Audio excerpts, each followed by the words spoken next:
আসসালামু আলাইকুম ওয়ারাহমাতুল্লাহি ওয়াবারাকাতুহ। প্রিয় দর্শক মণ্ডলী, আপনারা সবাই কেমন আছেন? আশা করছি মহান আল্লাহ রব্বুল আলামিনের অসীম করুণা ও মেহেরবানিতে আপনারা সবাই ভালো আছেন। তো বন্ধুরা, আজকে আমি আপনাদেরকে বলবো যে ঘরে প্রজাপতি এলে এটা কিসের আলামত। হ্যাঁ বন্ধুরা, আপনারা কি জানেন যে ঘরে প্রজাপতি এলে কিসের আলামত বা এটা কিসের লক্ষণ? এবং অনেকজন আছে দেখবেন যারা বলে থাকে যে কারো ওপরে যদি প্রজাপতি বসে এটা বিয়ের আলামত। তো বন্ধুরা, এই কথাবার্তায় বা এই কথায় কতটা সত্যতা আছে বা কতটা মিথ্যে আছে আমরা জানি না। হ্যাঁ বন্ধুরা, এই কথাটা কতটা সত্য কতটা মিথ্যে আমরা জানি না। তো বন্ধুরা, এই ভিডিওর মধ্যে আজকে আমি এই বিষয় নিয়ে কোরআন এবং হাদিস নিয়ে আলোচনা করব। হ্যাঁ বন্ধুরা, এবং আমার আপনার নবী সাল্লাল্লাহু আলাইহি ওয়াসাল্লাম কি বলে গেছেন এই বিষয় নিয়ে, সেই সম্বন্ধেও আমরা আজকে বিস্তারিত জানব। তো বন্ধুরা, এবং ভিডিওর শেষে আমি আপনাদেরকে এমন একটি আমলের কথা বলবো যে আমলটি আপনারা যদি করেন, আপনার যদি পাহাড় সমতুল্য ঋণ থাকে সেই ঋণকেও আল্লাহ পাক পরিশোধ করে দেবেন। হ্যাঁ বন্ধুরা, এই ভিডিওর শেষে আপনাদেরকে এমন একটি আমলের কথা বলবো যে আমলটি আপনারা যদি করেন আল্লাহ পাক আপনার পাহাড় সমতুল্য ঋণকেও পরিশোধ করে দেবেন।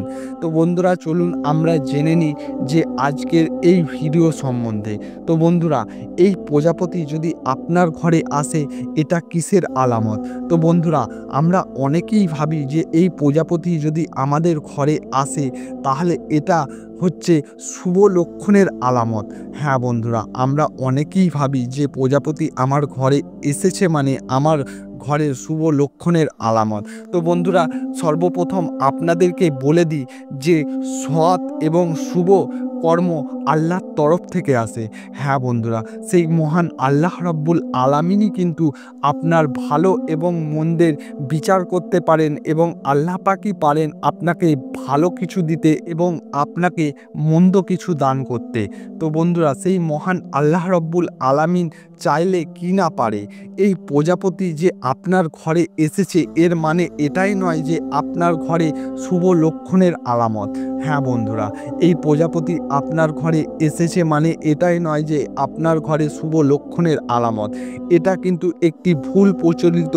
হ্যাঁ বন্ধুরা, এটা একটি ভুল কথা বা ভুল প্রচলিত। এর কথার মধ্যে কোনো সারবিন্দু কিছুই নেই। হ্যাঁ বন্ধুরা, এই কথার মধ্যে কোনো সারবিন্দু কিছুই নেই। এই প্রজাপতি আপনার ঘরে আসা মানে কোনো কিছুরই আলামত নয়। এটা একটি মাত্র পতঙ্গ। আল্লাহ রব্বুল আলামিন এই পতঙ্গকে সৃষ্টি করেছেন এবং অনেক মানুষ আছে দেখবেন যারা বলে যে গায়ে প্রজাপতি বসলে নাকি এটা বিয়ের আলামত। তো বন্ধুরা, এই কথাটাও কতটা সত্যযোগ্য বা কতটা মিথ্যেযোগ্য আপনি কখনো ভেবে দেখেছেন? তো বন্ধুরা, আপনি কখনোই ভাবেননি। তো বন্ধুরা, এই জন্ম মৃত্যু এবং বিয়ে এই সব কিছুই কিন্তু আল্লাহ রব্বুল আলামিনের তরফ থেকে আসে।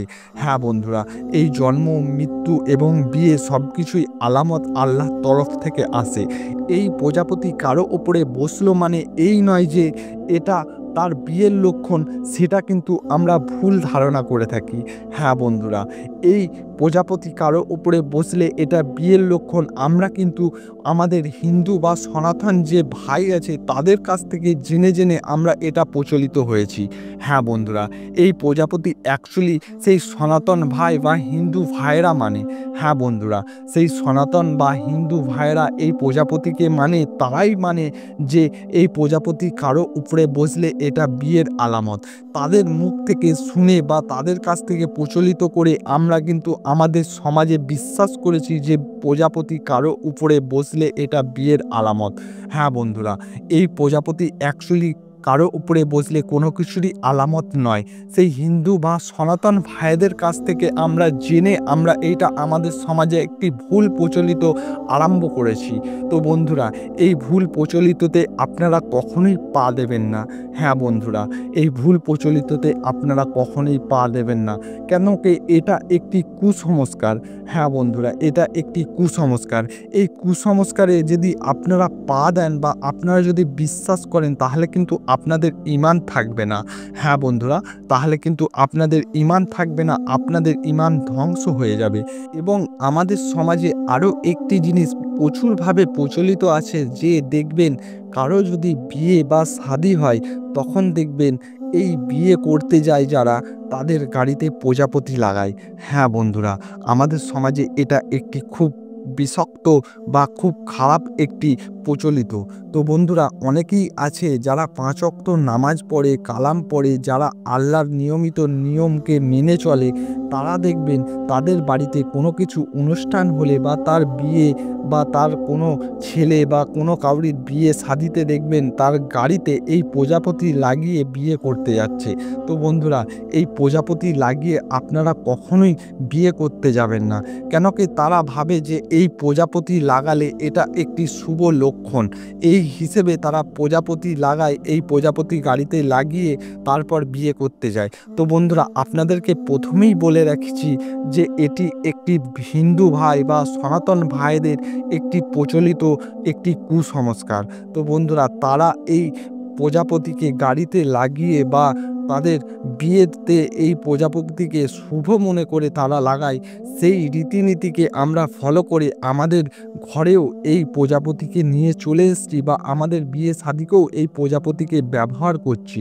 তো বন্ধুরা, আপনারা কখনোই এই প্রজাপতিকে বিয়ে করতে গেলে বা কোনো কিছু শুভ অনুষ্ঠানে লাগাবেন না। হ্যাঁ বন্ধুরা, কেন কি আমরা হচ্ছি মুসলমান।